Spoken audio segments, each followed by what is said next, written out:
Your excellency प्रधानमंत्री शेख हसीना, दोनों delegations के सम्मानित सदस्य, मीडिया के हमारे साथी, नमस्कार। सबसे पहले मैं प्रधानमंत्री शेख हसीना जी और उनके प्रतिनिधिमंडल का हार्दिक स्वागत करता हूं। पिछले वर्ष हमने बांग्लादेश की स्वतंत्रता की 50वीं वर्षगांठ, हमारे डिप्लोमेटिक संबंधों की स्वर्ण जयंती और बंगबंधु शेख मुजीबुर रहमान की जन्म शताब्दी को एक साथ मनाया था। पिछले वर्ष 6 दिसंबर को हमने पहला मैत्री दिवस भी साथ मिलकर पूरी दुनिया में मनाया। आज प्रधानमंत्री शेख हसीना जी की यात्रा हमारे आजादी के अमृत महोत्सव के दौरान हो रही है और मुझे पूरा विश्वास है कि अगले 25 सालों के अमृत काल में भारत बांग्लादेश मित्रता नई ऊंचाइयां छुएगी। फ्रेंड्स, प्रधानमंत्री शेख हसीना जी के नेतृत्व में बांग्लादेश ने उल्लेखनीय प्रगति की है। पिछले कुछ सालों में हमारा आपसी सहयोग भी हर क्षेत्र में तेजी से बढ़ा है। आज बांग्लादेश भारत का सबसे बड़ा डेवलपमेंट पार्टनर और क्षेत्र में हमारा सबसे बड़ा ट्रेड पार्टनर है। हमारे घनिष्ठ सांस्कृतिक और पीपल टू पीपल संबंधों में भी निरंतर वृद्धि हुई है।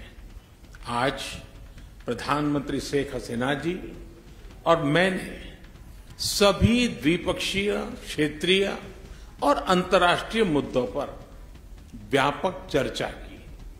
हम दोनों का मानना है कि कोविड महामारी और हाल के वैश्विक घटनाक्रम से सीख लेकर हमें अपनी अर्थव्यवस्थाओं को और मजबूत बनाना होगा। हमारे बीच कनेक्टिविटी के विस्तार से और सीमा पर ट्रेड इंफ्रास्ट्रक्चर के विकास से दोनों अर्थव्यवस्थाएं एक दूसरे से और अधिक जुड़ेगी, एक दूसरे को सपोर्ट कर पाएगी। हमारा द्विपक्षीय व्यापार तेजी से बढ़ रहा है। बांग्लादेश के निर्यात के लिए आज भारत पूरे एशिया में सबसे बड़ा मार्केट है। इस वृद्धि को और गति देने के लिए हम द्विपक्षीय कॉम्प्रिहेंसिव इकोनॉमिक पार्टनरशिप एग्रीमेंट पर शीघ्र चर्चा शुरू करेंगे। हमने आईटी, अंतरिक्ष और न्यूक्लियर एनर्जी जैसे सेक्टर में भी सहयोग बढ़ाने का निश्चय किया, जो हमारी युवा पीढ़ियों के लिए रुचि रखती है। हम जलवायु परिवर्तन और सुंदरबन जैसी साझा धरोहर को संरक्षित करने पर भी सहयोग जारी रखेंगे। फ्रेंड्स, ऊर्जा की बढ़ती कीमतें इस समय सभी विकासशील देशों के लिए चुनौती पेश कर रही है। आज मैत्री थर्मल पावर प्लांट की पहली यूनिट के अनावरण से बांग्लादेश में एफोर्डेबल बिजली की उपलब्धता बढ़ेगी। दोनों देशों के बीच पावर ट्रांसमिशन लाइनों को जोड़ने पर भी उपयोगी बातचीत चल रही है। रूपशाम नदी पर रेलवे ब्रिज का उद्घाटन कनेक्टिविटी बढ़ाने की दिशा में एक उल्लेखनीय कदम है। यह ब्रिज भारत की लाइन ऑफ क्रेडिट के तहत खुलना और मोंगला पोर्ट के बीच बनाई जा रही नई रेलवे लाइन का एक महत्वपूर्ण हिस्सा है। बांग्लादेश के रेलवे सिस्टम के विकास और विस्तार के लिए भारत हर प्रकार सहयोग जारी रखेगा। फ्रेंड्स, ऐसी 54 नदियां हैं जो भारत बांग्लादेश सीमा से गुजरती हैं और सदियों से दोनों देशों के लोगों की आजीविका से जुड़ी रही हैं। ये नदियां, इनके बारे में लोक कहानियां, लोकगीत हमारी साझा सांस्कृतिक विरासत के भी साक्षी रहे। आज हमने कुशियारा नदी से जल बंटवारे पर एक महत्वपूर्ण समझौते पर हस्ताक्षर किए हैं। इससे भारत में दक्षिण असम और बांग्लादेश में सिलहट क्षेत्र को लाभ होगा।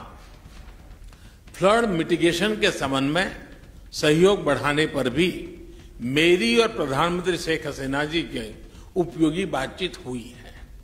भारत बांग्लादेश के साथ रियल टाइम आधार पर बाढ़ संबंधित डेटा साझा करता रहा है और हमने डेटा शेयरिंग की अवधि को भी बढ़ाया है। आज हमने आतंकवाद और कट्टरवाद के खिलाफ सहयोग पर भी जोर दिया।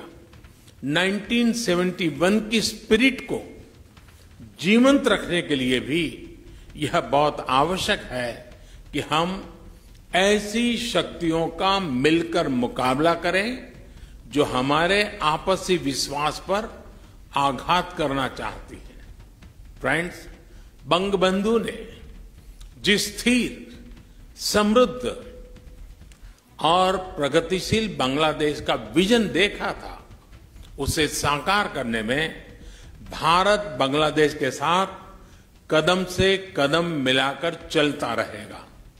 आज हमारी बातचीत इस मूल प्रतिबद्धता को दोहराने का भी एक उत्तम अवसर रही। एक बार फिर प्रधानमंत्री शेख हसीना जी और उनके डेलीगेशन का मैं भारत में हार्दिक स्वागत करता हूं और भारत में उनके सुखद प्रवास की कामना करता हूं। बहुत बहुत धन्यवाद।